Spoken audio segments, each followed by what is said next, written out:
Hello there gamers, welcome to the Kepler Commentaries, brought to you live by yours truly. My name is Chris, and you know what I like most? Trains. They're pretty interesting things with a neat and rich history, but you know, I've always felt there was like something missing about them.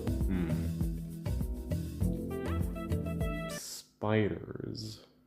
So, Thomas fan media, it comes in all different shapes and sizes. You got the fan works where people try to be as true to the source as possible. You got the fan works where people, usually children, are just kind of using whatever they got on them. Well, some of the people who go online, they seem to call me a predator. And sometimes you got the fan works that are hell spawns. But another well-known type of fanwork that has generally mixed reactions are the Sodor Fallout inspired AUs. Sodor Fallout was a fanfic on Wattpad that was basically all about the Sudrians trying to escape the now radioactive Sodor. Despite it eventually getting canned, it had a very strong impact for many reasons. For one, it was a unique concept. For two, the character designs looked cool. For Trez, it makes me jump up and down in joy. And finally, 4, it was genuinely a pretty well done story. So most of the fans looked at this and said, man, I gotta get me one of those. And bing bop boop, now we have the ttte. Now, the ttte is pretty niche, no one really knows about it beyond, like, me and a few others. But I'm just covering it mainly because it's just very neat. When getting in this account, I will state this. First, I am focusing on their main AU. Whatever AUs they got going on won't be acknowledged by me. Second, this might have been obvious considering how short I reckon the video is right now, but I am not going to observe like every post they've ever made, just simply what is important to the overall story. Oh yeah, and also, big disclaimer, do not go out of your way to harass or mock anyone I mention in this video. That's just loser behavior. Now, without further ado, the story of our hero begins in January 25th, 2023. Except I just lied to you. This account isn't where we begin. So basically, the ttte is a second account of old Chads. Where's the first one? Here it is. So the story of our hero truly begins on January 2nd, 2023. This means nothing, it was short-lived, but I still feel like it was worth mentioning. So the account had some humble beginnings, nothing too crazy, just posts of prank to friends and a few drawings. I found this interpretation of Charlie in my travels. Not much else to really say, I just find it kind of neat. But this will soon change in February 18th with 2 new guys he produced, Lucina and Mark. Mark's a pretty chill guy, while still a bum. Is an alright guy, like someone you'd like to have a beer with, I guess. I like Mark. Now Lucina. Lucina's a crazy ass nigga. Climbed out thousands in Britain, got sent away to Sodor by a previous controller during 1940, then finally shoved in an abandoned dockyard where she can harm no one or herself. So overall, generally colorful cast. March 5th is when the AU gets officially conceptualized. I just kind of mentioned it because the OCs are like canon. Like the only one I can find that's not canon is like Rick. That guy's an outcast. I guess there's also like this one. Freddy, you're supposed to be on lockdown. Lucina is also seemingly an early concept of like the parasites based on how she was drawn. Parasites are this AU's beast, or beasts I should say. They come in many different shapes and sizes, some bad, some good, it really depends. So let's take a gander of them. A giant enemy spider.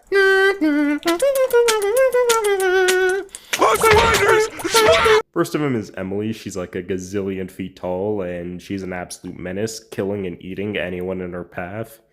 You might be hearing this and thinking, oh gee, golly jeepers, that sounds terrifying. We need a hero. Well, lucky for us, my friend, we have the goat himself. James. Quite the cool fella he is. He controls electricity, he calls her out on her unhealthy eating habits, and I think getting hunted down by like some group or something, but yeah, cool guy.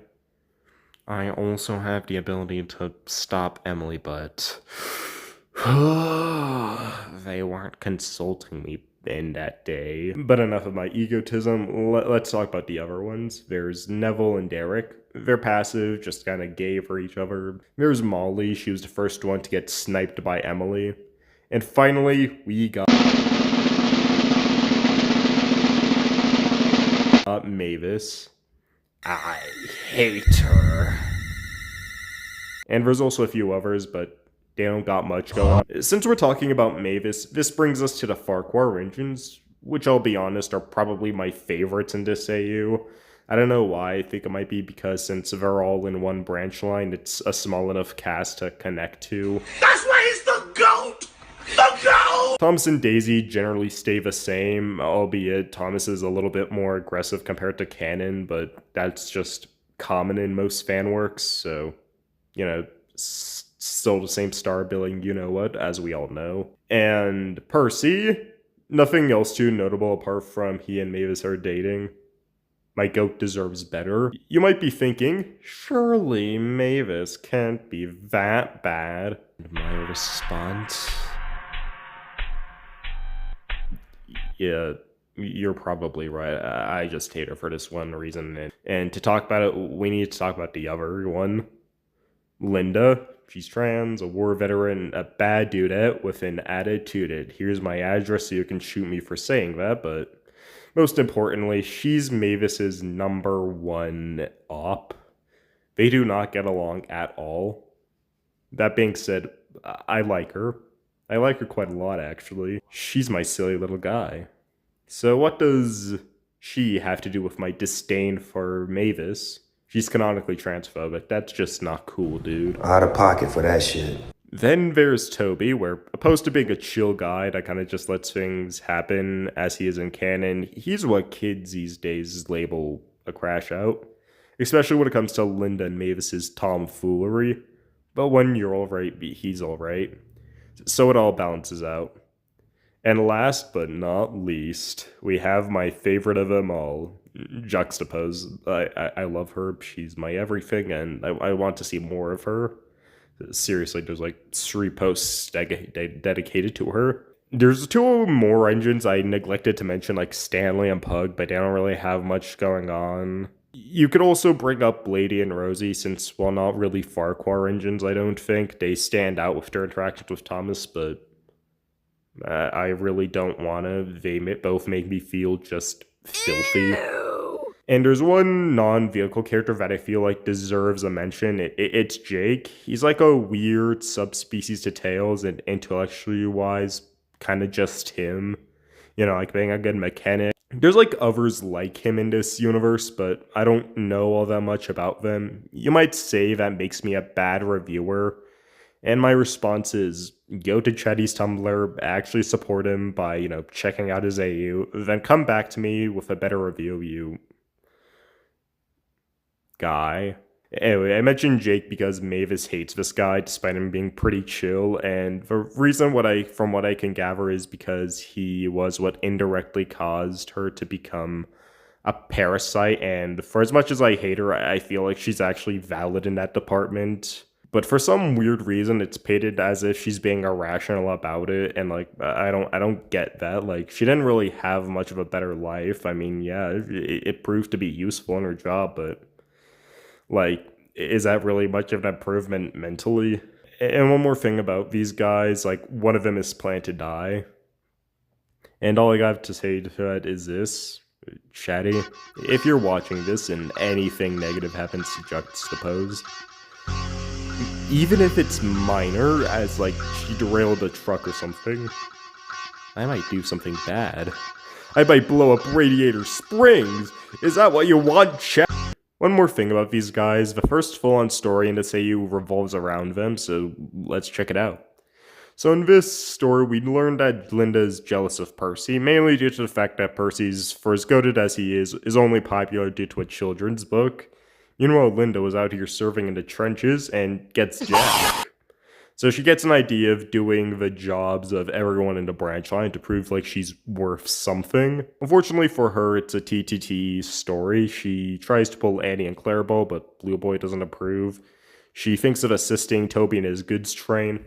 Unfortunately, Brown Boy doesn't approve, but Linda doesn't take no for an answer until she has no reason but to, or else she'll be put in a hydraulic press. She tried to be clean, but as we all know, hygiene gets you nowhere, so with no other option, she gathers up a bunch of trucks that are way more than she can pull and tries pulling them all. She fails. Also, side note, one of the trucks is transphobic. That's also not cool, dude.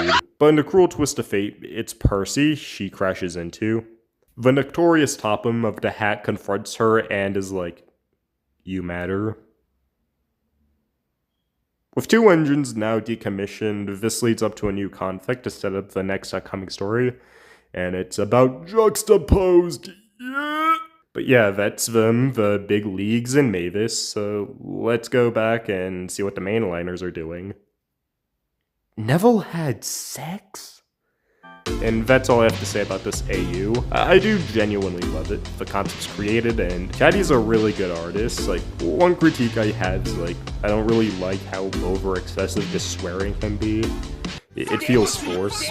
Also, Rosie's existence, you gotta erase her from canon, man. So yeah, I'm sorry if this video comes off as poor quality or way too short. Like, I've never really done this commentary thing before, except for the 2 times I have, but we don't talk about that. No. Shh. But yeah, this has been the Gibber Express, and I shall see you all next time.